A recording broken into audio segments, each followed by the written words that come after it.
Like this to me looks like it's a back structure. Can you get a big net or something for her to catch a fish? He's down in the center. That's it. Don't listen to them. Out. Here at Polo, it's all about the water.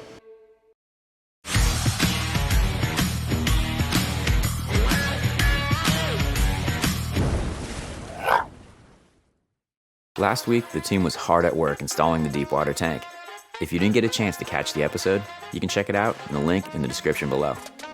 Today, the deepwater mission continues with aquascaping. By now, you might know that Andrew and the team don't mess around when it comes to scaping a new tank. The idea is to balance function with beauty. A new shipment of rocks arrive and the team wastes no time getting to work. John and Joe begin by creating a mock-up of the tank with plywood.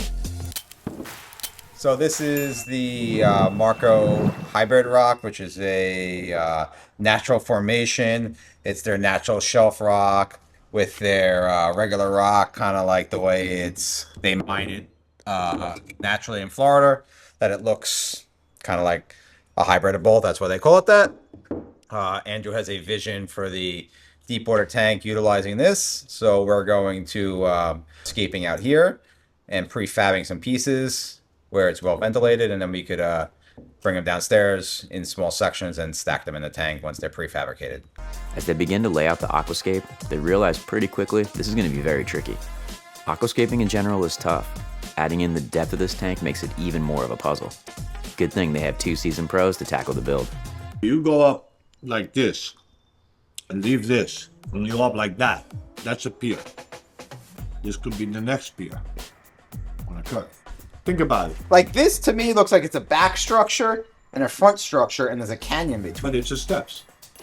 It's basically, if that's the back, like you're saying, which is, I think, the back, it's shelving coming down, but we're not building shelf. We have a picture, but we're not doing this as a picture. That's what I kind of understood inside. Just as they start making strides in the aquascaping, a surprise shipment of corals arrive. John and Joe drop everything to help receive the coral. It's the Polo Reef way. Before they bring the coral in, they take a quick peek to understand what they're working with. They're blown away by the sheer size and shape of these beautiful colonies. That's really pretty. They have good timing since Alex the vet is inside to help check out the corals before they hit the tank. So we're looking at some corals right now. So far, so good. Nothing out of the ordinary, which is nice. No flatworms, no red bugs, nothing of the sort yet. With Alex the vet looking over the coral, he green lights them going into the 2,500-gallon tank. This is easier said than done. The 2,500-gallon tank requires a diver to go in and set the coral. Luckily, Michelle is there today to take on the task. Before she splashes down in the tank, Alex the vet notices something that he doesn't like. He thinks something is wrong with the masked angels, and he lets Michelle know that this is taking priority. And for the second time today, the team has to drop what they're doing to focus on bigger priorities. Staying fluid at Polo Reef, it's what makes it run smoothly. The other two masked angels to put them with the other one in quarantine because the vet saw something on them that he wants to check. As we learn from the past, this is no easy task. Last time it took the entire team in 2 days to catch the masked angel. Their patience paid off as the fish is healing nicely and is responding very well to treatment. You can check out that video in the description in case you missed it. Let's hope they have an easier go at it today. Just like last time, they attempt to catch the fish with a couple of nets. After a few attempts, they realize pretty quickly this isn't going to work. They decide to use the method they used last time by bringing in a large net to form a barricade. This makes the area to catch the masked angel in much smaller. So I'm just cleaning the same net. We might use it upstairs to catch the masked angel. We're gonna see. We gotta see if Michelle can catch it with the net first. They place the large net into the tank as a barricade and direct Michelle on where the fish is located. He's down in the center. Back side of the chalice. Other side. He's in the rock. Yeah, he's in that hole.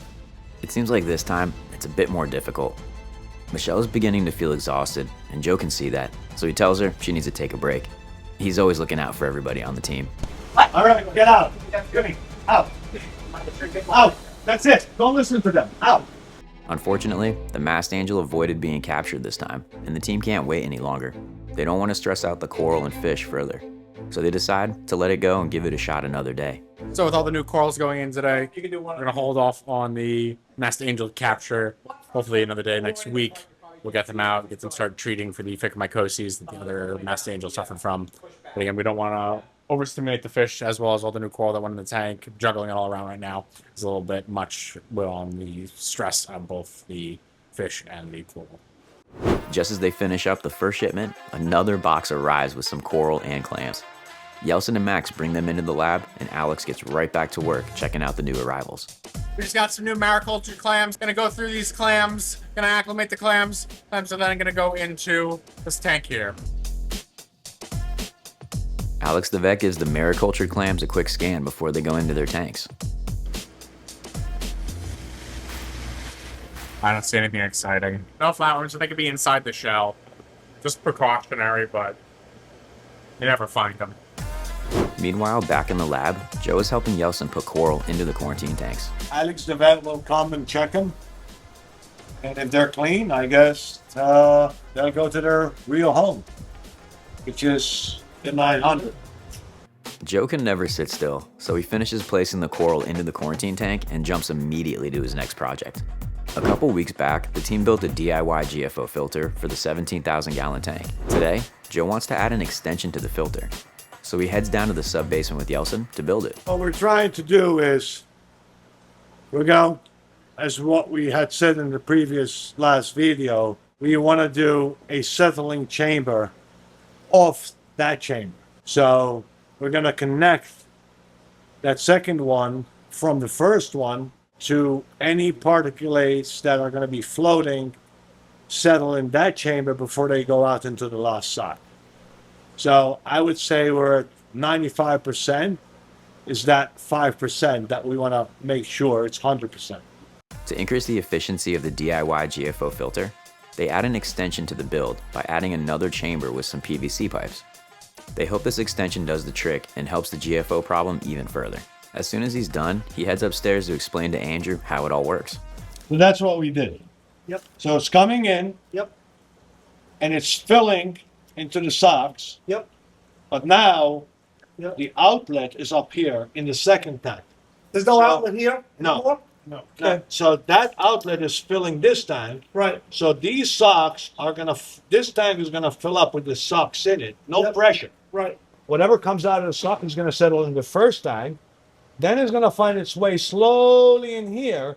And by the time it reaches up here to come out in the third sock, Yeah. anything should be settled. So it's filling, it's coming out slowly out of the bag, it's settling, it's going, whatever flows, goes into the next tank, it settles. It's never gonna go up all the way up here to make it back out. And if it does, there's a third sock, but I wanna see the third sock 100% clean. At the end of the day, Joe heads back down to the sub-basement to see how well the extension is working. Here at Polo, it's all about the water. It's as clear as it can be. Yeah? Yeah. Get it, Bubba. Today was a day of multitasking and unfinished business at Polo Reef.